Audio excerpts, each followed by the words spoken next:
What's up, good people? Mark Holmes here, and as always, I want to say thank you all for watching, commenting, subscribing, and being part of the Joe Boo Sports Report. Without you guys, as well as you ladies, you know that this literally does not work. Man,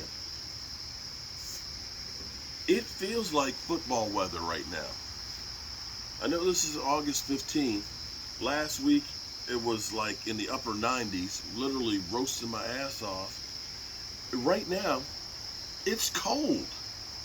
You don't hear the AC unit running because it's cold. Hell, it's at the point where you almost feel like you could have some heat on. I'm out here in shorts and I'm chilly. Although I have had this cold and I've had quite a few different meds, and I can't wait to be over this thing because I hate taking medication, hate taking pain pills and stuff, but I got this damn ringing in my ears, although that might be cicadas. You guys hear a ringing? Maybe that's cicadas. But it's amazing how fast things change. You know, here it is, 96 degrees a couple of days ago, 70 degrees today.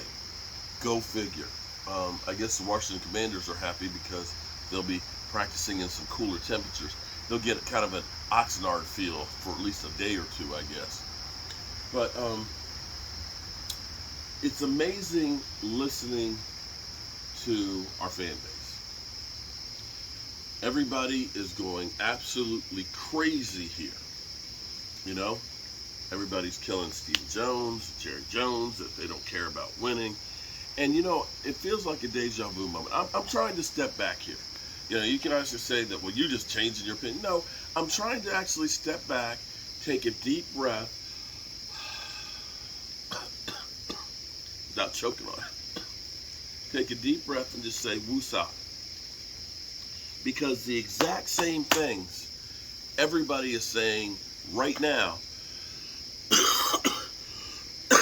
are the exact same things that they said last year.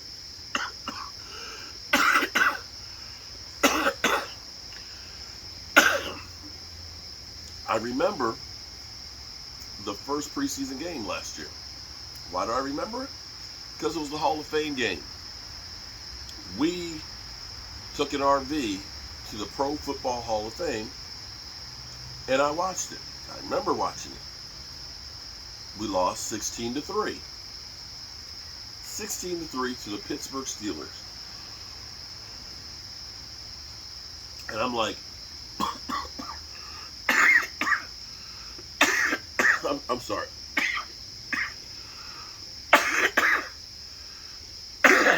Excuse me.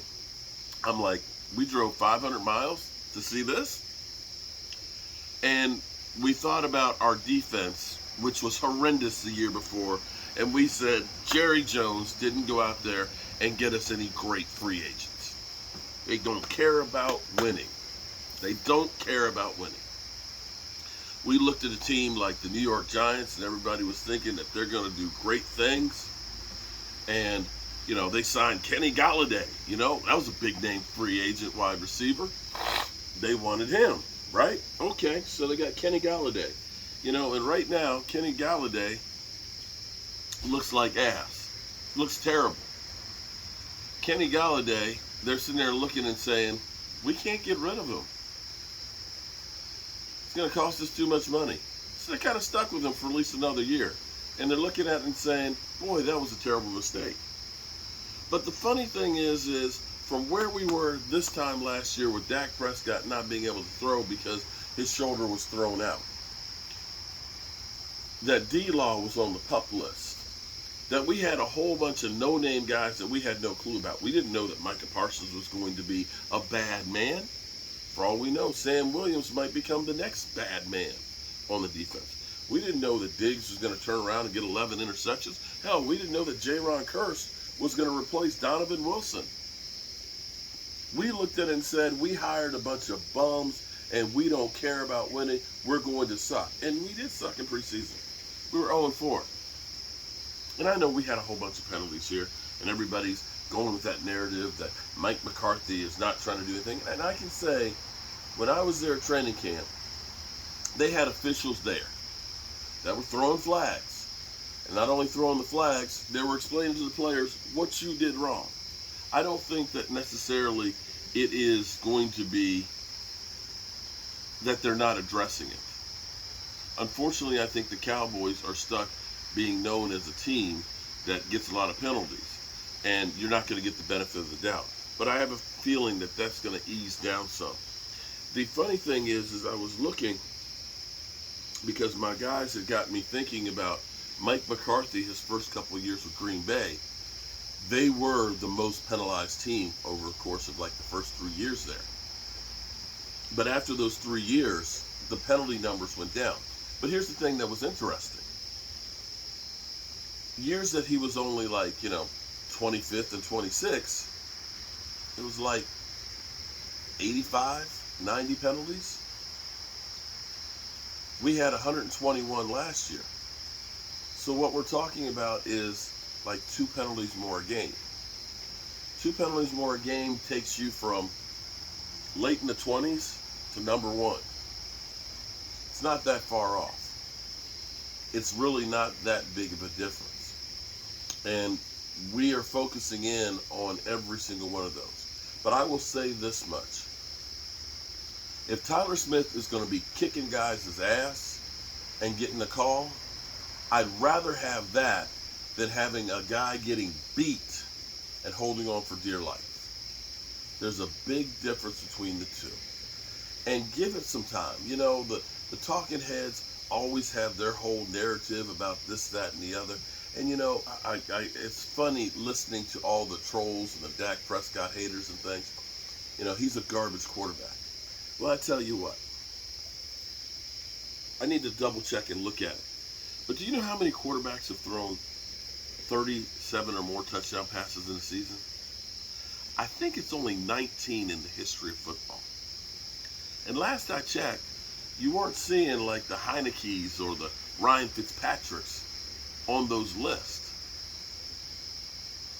And I get it. People will want to blame Dak Prescott. But I asked you, if you're going to get rid of Dak, what are you going to replace him with? I always hear about people coming up with what they need to do without having an actual solution. Do you think the Carolina Panthers, that they figured, we'll just get rid of Cam Newton and we'll just draft another quarterback? We'll just sign a veteran. How's that working out for them? You don't think Washington hasn't thought of just drafting a quarterback or signing one? Hell, they messed up letting go Kirk Cousins. They've been better off having paid him. At least they would have had stability at the quarterback position. Instead, they've had 9 other guys come through there. You don't think Chicago's tried drafting a quarterback forever? It's real easy to say what somebody needs to do without actually saying what they need to do. The reality is something totally different. And if you are ignoring the other outlying issues with the Cowboys, well, you're being short-sighted.